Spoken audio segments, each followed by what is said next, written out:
Hi there. Welcome to Cook Local, Eat Local, the podcast where you can find inspiration, tips, and recipes for enjoying more local food and drink.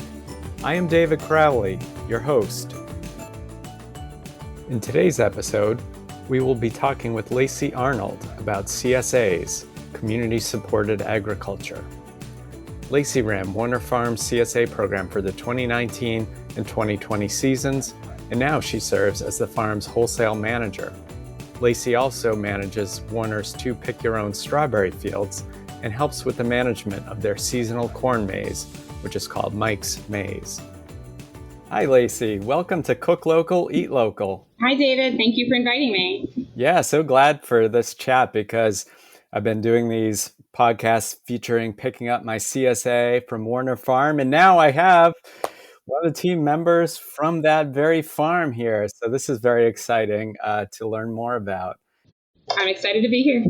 So today we are looking forward to learning more about CSAs and the Warner CSA. But before we do that, Lacey, it'd be great to just hear how you came to be working at Warner Farm. Is this kind of thing a long-term interest of yours, or some kind of newfound passion, or something different? Let's hear.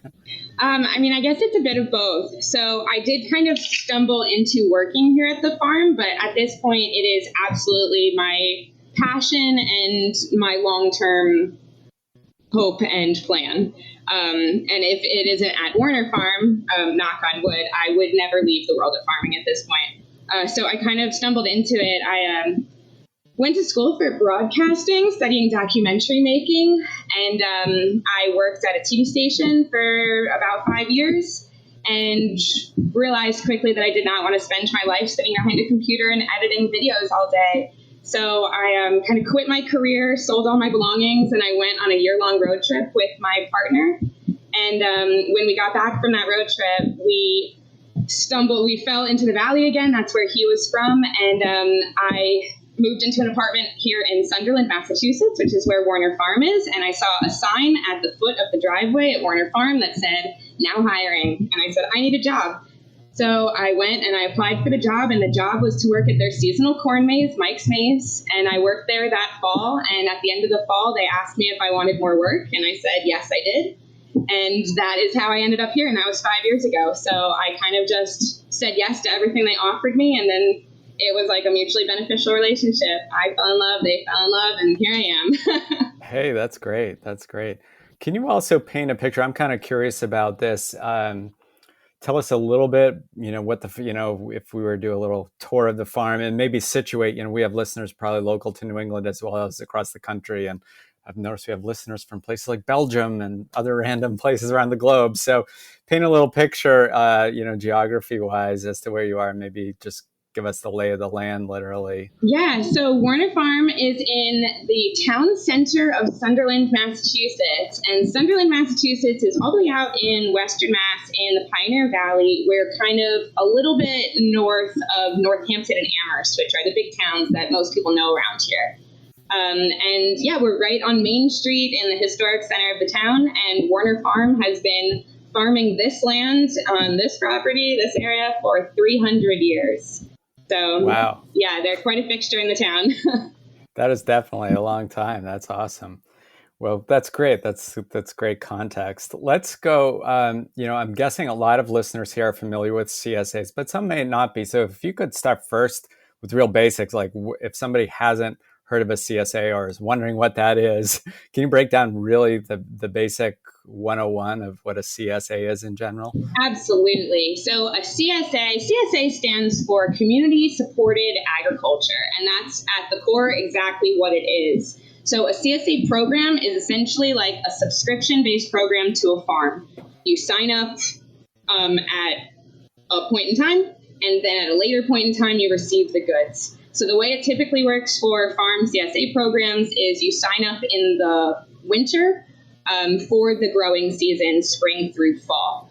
Not every CSA works like that, but that is the core basics, is big lump sum at the start of the season, and then you receive veggies all season long. Yeah, great. That's a good succinct explanation. Now, I'd love to hear you talk about, how a CSA benefits the farm? Why is that a good thing for the farm? And then, my follow-up will want to talk about how it's good for the consumer. Of course, I have some thoughts on that too, but I really would like to hear first, how it benefits our local farms.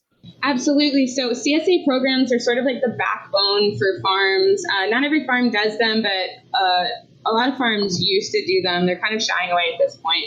They're a lot to manage. But CSA programs are ideal for farmers because there's a lot of upfront costs at the start of a farm season. You have to pay for all the seeds, all the fertilizer, a lot of fuel for your tractors and your trucks. And all of that costs are coming after the long winter where farmers are not usually making a lot of money. So the CSA program allows farmers to get large chunks of money in at the start of the season when they have nothing to sell. And then when they do have stuff to sell, they give that back to the customers. Now, for free, air quotes, not really free because they already paid for it, but it's great for farmers because it gives us money when we need it, and then we're able to give the customer products when we have it. So it's super ideal, and we love our CSA program here and all the customers that support us. Great. So I'm curious, and I'm sure it varies by farm, but let's take Warner Farm, for example. To what extent, is any sense of like what percent of the business the CSA is and relative to other things, and be curious how else you're getting your veggies and other produce into consumers' hands? Yeah, so Warner Farm is actually a very unique farm model in general, purely just because we are what is called an agritainment farm. So we are not simply farmers farming vegetables and selling them, but we are also creating entertainment for our community. So Mike's Maze is our seasonal corn maze, and that is a large chunk of our farm's profits. So beyond the corn maze, that is a large chunk of our profit, we have a bunch of avenues for sales. So CSA, I would say, is probably 50% of our sales avenue. It's huge. We do have a fairly large wholesale program as well. We like to sell to all of our local grocery stores. We sell to Whole Foods and some other big name stores as well. And then beyond that, we own a farm store right across the street from our farm. It's called Millstone Market, also right in the heart of Sunderland, and also very historic. And then we sell to a couple little online retailers, also mostly local to the Pioneer Valley. One is called Sunderland Farm Collab, and then one is called Mass Food Delivery. And I think that's probably the bulk of the ways that we flip our vegetables to the people. Oh, that sounds good. That's a good breakdown. And it strikes me, it's interesting. Tomorrow I'll be driving through lots of huge farms in Minnesota and South Dakota, visiting some family out that way. And I know, there are places where farms are just so huge, but I know here in New England, farms tend to be smaller and obviously short growing seasons and rocky soil sometimes. So I know it's probably have to be pretty creative to figure out how to make a farm business work over the long haul, but is that fair? I don't know if you want to. Totally fair. Diversified sales opportunities is always the way to go. Is you never want to have just one crop that you're selling or just one customer who's buying it. You want to grow lots of little things in case one thing doesn't go well, and you want to have lots of different people who are willing to buy them. And then, that's where the maze comes into is, even if all of our crops failed, we still have our corn maze. So as long as the corn grows, we've got something to offer our community. Great. Well, I really enjoy doing the CSA, but, I love the variety of vegetables and it really encourages you to think, not just go for the same vegetables all the time, but to try different things and obviously what's in season. But are there any other benefits to the consumer that you'd like to highlight, particularly say somebody maybe who likes going to the farmer's market, but maybe hasn't tried doing a CSA? Yeah, for sure. I think the biggest benefit is what you said is you kind of get pushed out of your comfort zone and into trying all these unique and interesting vegetables that you maybe wouldn't have picked at the market. But the other things that I think are really magical about being part of a CSA is it's truly community supported agriculture. Is you're not just a customer in a store. You are a customer who is literally supporting our business all season long. I think one of the greatest opportunities that CSA programs present to customers is a way to connect with the farmers themselves. So we always encourage people in our CSA to reach out to us. It's are you receiving something for the first time that you don't know how to cook with? It's send us an email, ask for the farmer's suggestions on what would they make with this, or Do you not know how to store something? Is something going bad too fast in your fridge? It's like, we probably have great suggestions on how to store that for you. And, this is a relationship that we can provide. It's like answering these questions, checking in with you, sharing recipes in a way that, like, you might not be able to have that with the cashier at the farmer's store or with the person at the tent at the farmer's market. It's like they might just be an employee hired for that day. They might not know. But if you are part of our CSA, you can reach out to your CSA manager or the other farmers at the farm, and we all are excited to talk to our customers every single time and help them enjoy the CSA program. So I think that's the biggest perk, is just your connection to the farmer themselves. Yeah, that's great. And do you ever have folks, I'm a little further afield, but do CSA members ever come to the farm? Is that a thing you encourage in some fashion? It is a thing we encourage. So again, Warner Farm CSA is a little bit unique, but most of our pickups are all the way out in the Boston area. We do have one here at the Millstone Market. And we do understand that most of our customers are nearly a 2-hour drive away from us, but we heavily encourage them to come every year. So our farm, as I mentioned, is an agritainment farm. We're open for pick your own strawberries in June and corn maze in the fall. So we hope our CSA customers will come and visit their farm during the season, and at the very least during pick your own or the corn maze. So we usually offer like a little discount for the maze customer, or for our CSA customers during maze season, for the tickets, just as an incentive to come out and enjoy our corn maze. But yeah, that's the other perk, is like, you got to check out your farm where your veggies are coming from. You can see it right there growing in the field. Oh, great. Yeah, that sounds like a good opportunity. I'll have to get out there one of these days. Nice.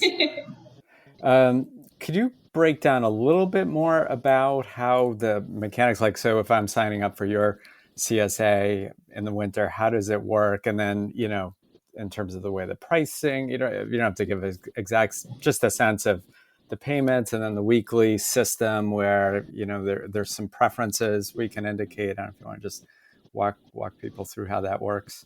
Yeah, so we have a very unique CSA program here. We started it in 2020. Before 2020, we had a more traditional CSA model where customers sign up, either small, medium, or large boxes, and they get what we have growing. And that was how it works. Starting in 2020, we signed up with this CSA software service called Harvie. And Harvie offers customizable shares. So we made this switch because that was the biggest request from our customers, is that they want to be able to choose the types of things they get each week, and they don't want to be forced to get kale or forced to get bok choy or something else that they might not eat, So we made the switch to Harvie. So the way Harvie works is when you sign up, you're presented all the regular options: small, medium, large. Do you want fruit shares or an egg share in addition to your veggie shares? It did offer a new pickup schedule. You can either get weekly or bi-weekly. In the past, we only offered weekly shares. Now you can get a half share every other week.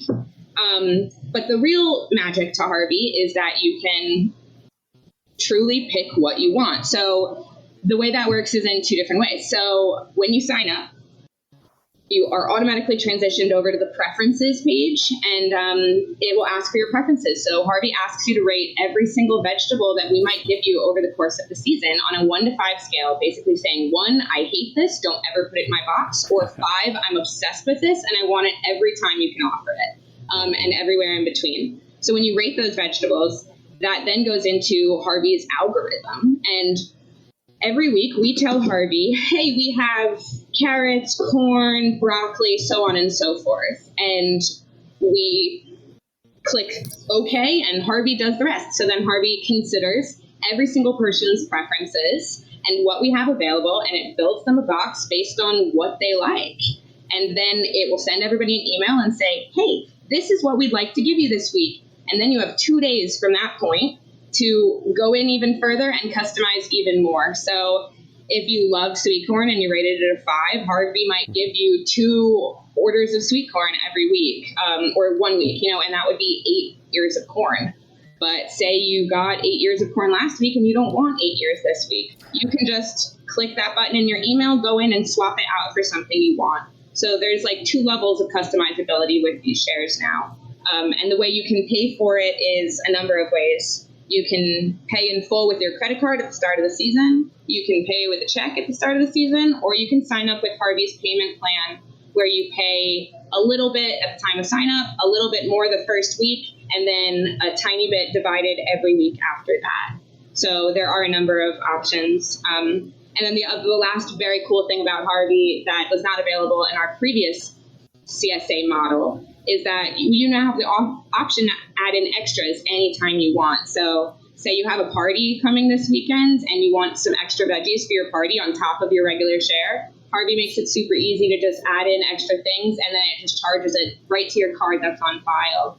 So there's no, I get a CSA share, but I have to also go to the grocery store or to the farmer's market this weekend. No, you can just get it all in one place. So lots of customizability, lots of flexibility, and lots of unique choices. Yeah, that's great. I really like that system. It's fun getting those emails. Oh, what's coming this week? And I try to lean toward, taking what I get, but then, maybe one or two, maybe I'll swap one thing. Especially, often if I've had it a couple times in a row, just for variety. Exactly. Even if it's your favorite thing, it's like maybe you just need a break from it. So right. One of a follow-up question, I think you kind of maybe answered what I was going to ask in the way you framed the explanation of the program, which I was curious, if those kind of choice systems, flexibility that you have is typical, or maybe it sounds maybe not. Sounds like that's a little bit of a differentiating factor for your CSA. Yeah, so the customizable CSA model is becoming more typical, but it is still pretty rare around our area, at least. I'm not currently aware of any other farms around us that use Harvie or offer customizable shares to this level. There are a couple other programs out there that do offer some customizability, but nothing like ours where you can just truly swap anything in and out and kind of build your own share every week. So the typical CSA model, like a classic CSA, is literally just you get whatever the farmers give you, and you don't get any choice in it, and you might not even know before you arrive to pick up your share what's going on. Right, that's a surprise. Yeah, so that is like the classic original model for the CSA, and of course, it's 2022, so we're stepping it up. We've introduced technology, we've introduced decisions, and customers have a lot more control over what they get these days. There are a couple other styles of CSA too. Ours is a box packing CSA where we pack every share into a box and deliver it out to the customer, and they get what's in the box. There's a couple CSA styles, there's market style CSA where the farmer essentially sets up a farmer's market and you have $20 worth of produce and you just pick whatever you want. You shop literally for yourself. That's called market style. Some CSAs introduced home delivery starting with COVID. And then some CSAs also offer pick your own, where you just come to the farm and pick your own stuff. So there's definitely a lot of different sorts of CSAs and a lot of room for creativity on the farm. Yeah, great. Those are helpful examples for anyone new to the CSA world. Something you're saying, I'm going to jump ahead to something I was going to ask later. The Harvie system, is there some way, obviously, if you're in the Boston area, you can get it through Warner Farm. Do they have any? I was curious for people that are in other parts of the country if Harvie has something where they show their participating farms, or any other resources you might suggest other than just Googling for CSA near me, there's some good find a CSA resources, whether it's through Harvie or elsewhere. Yeah, absolutely. So if anybody is looking for a Harvie specific CSA, you can go to harvie.farm. That's their website, harvie.farm. And they have a whole search tool where you can put in your location and see all the farms in your area that are using the Harvie service. And they are national, so you can do this anywhere in the U.S. I'm not sure if they're outside the U.S. Beyond Harvie, if you're not specifically looking for a Harvie farm and you're just looking for a CSA farm, there's a really great website called localharvest.org, and they are also a national website, and that's literally just a farm search tool. So you can find farmers markets in your area there, CSAs in your area, pick your own farms in your area. It's a really wonderful website and very easy to use. So I would suggest anybody looking for a CSA should check out localharvest.org. Super, super. So speaking of harvest, tell me about something that's being harvested now that's delicious. Maybe if give an example of something you've had from the farm recently that's fresh, and maybe tell us how you enjoy it. Yeah. Yes, literally today we picked watermelon for the first time of the season, and I am ecstatic about it. Huge, giant bin of watermelon sitting in our fridge right now, and they're the tiny, adorable little, like grapefruit size, maybe a little bigger than a grapefruit, but they're just so small. They're like single serving watermelons, and they're truly one of my favorite things we grow. I look forward to them every year. They're bright pink inside, so sweet. Just, as a kid, watermelon was my favorite, and I had never seen tiny watermelons until I worked on this farm. Oh, yeah. So I'm thrilled that they're growing right now. But beyond watermelon, the peaches are happening right now, too. And they're nice. Literally our peach crop is so gorgeous this year and very huge, and we're very proud of it. So I think the fruit is what I'm most excited about, watermelon and peaches. Nice. Do you do anything besides just eat the peaches? Any preparations, or you just like to eat them? When I'm here at the farm, I just snack on them all day. But I like to can and process a lot. Another perk when you work on a farm. So I make a lot of peach jam and other fruit jams, and I give them to my friends and family as gifts. So I think that's probably like the thing I make with peaches the most. And then of course, I've got to make a peach crumble at least once a year. Yeah. Peach tarts. Like, you can't go wrong with peaches. They make everything perfect. Yeah, definitely the season for them, it sounds like here. And I know that's a great example of a crop that, I guess all crops are this way, but I know I was doing an interview a few weeks ago with somebody in Georgia, and they were already, it was the end of peach season there. So it kind of comes up, gradually works its way north. Exactly. So local and fresh here in New England right now, the peach is great. A follow-up question on the, so if someone's listening to this now and they're super excited, want to get involved, is it possible to jump into a CSA mid-season, or it might depend?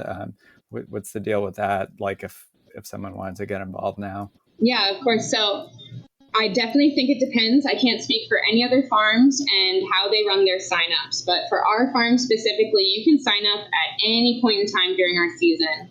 It's a full 20 weeks from June through October, but you could literally sign up during the last week of the CSA and just receive that 1 week share. So our sign up link is right in our website. There's a whole page devoted to our CSA, and the link is right there. It says click here to sign up. And that would take you to the Harvie sign-up page. And the Harvie sign-up page automatically prorates the sign-up fee to whatever number of weeks are left in our season. So you'll only ever pay for what you'll still receive.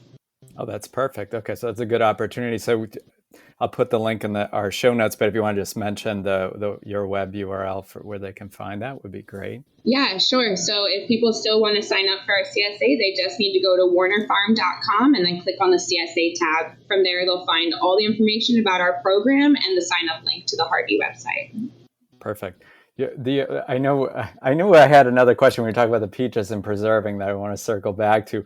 Any tips you have for, that I'm hinting that one is sort of preserving things, because sometimes you do get through a CSA more than you can eat and before it would go bad. So any tips on making the most of your CSA once you have signed up and you get that big box of veggies and fruit?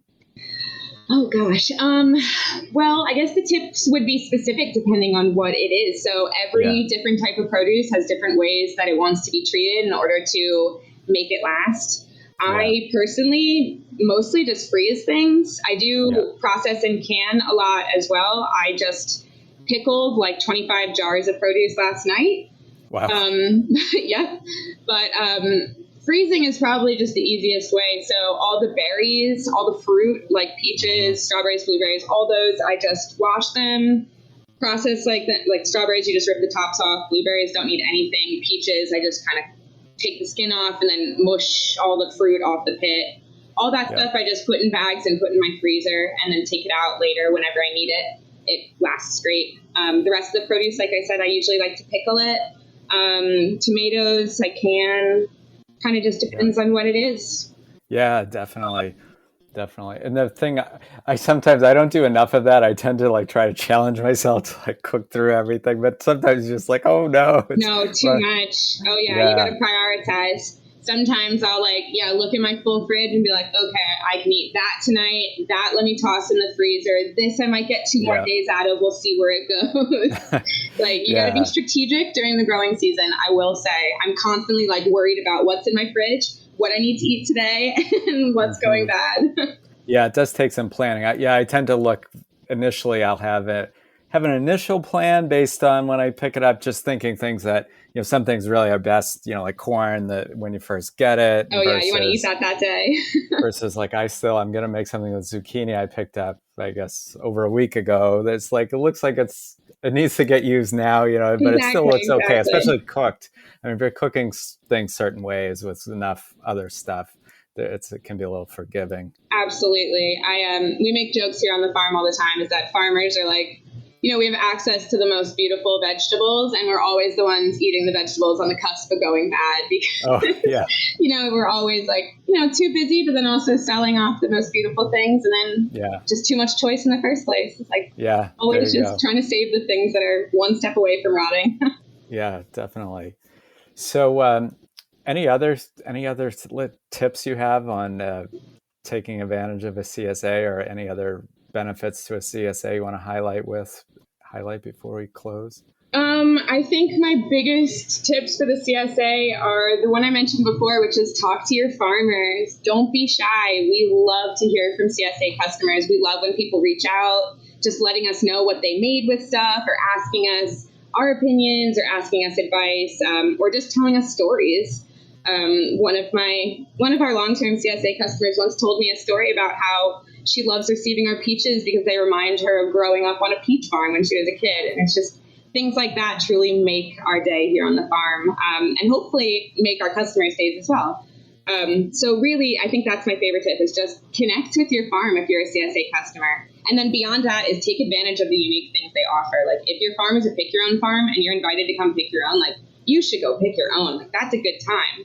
At our farm, we offer a lot of bulk options for processing and canning. Like we had bulk pickles this week, bulk blueberries the last week. Pretty soon we'll have bulk corn and bulk tomatoes. So those opportunities are not available at retail stores. They're not usually available at farmers markets. So that would be my advice, is that's a unique opportunity, and don't miss out. That stuff, you can eat it all year round if you process it right. And if you need tips on how to process it, you can email us.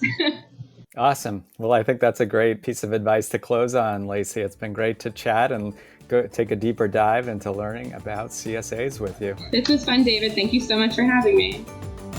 Thanks for tuning in to this episode of Cook Local, Eat Local. To get the show notes with links for recipes and resources we covered today, go to cooklocaleatlocal.com to get the podcast landing page. And please be sure to subscribe to Cook Local, Eat Local wherever you get your podcasts. Make it a great day with some tasty local food on your plate.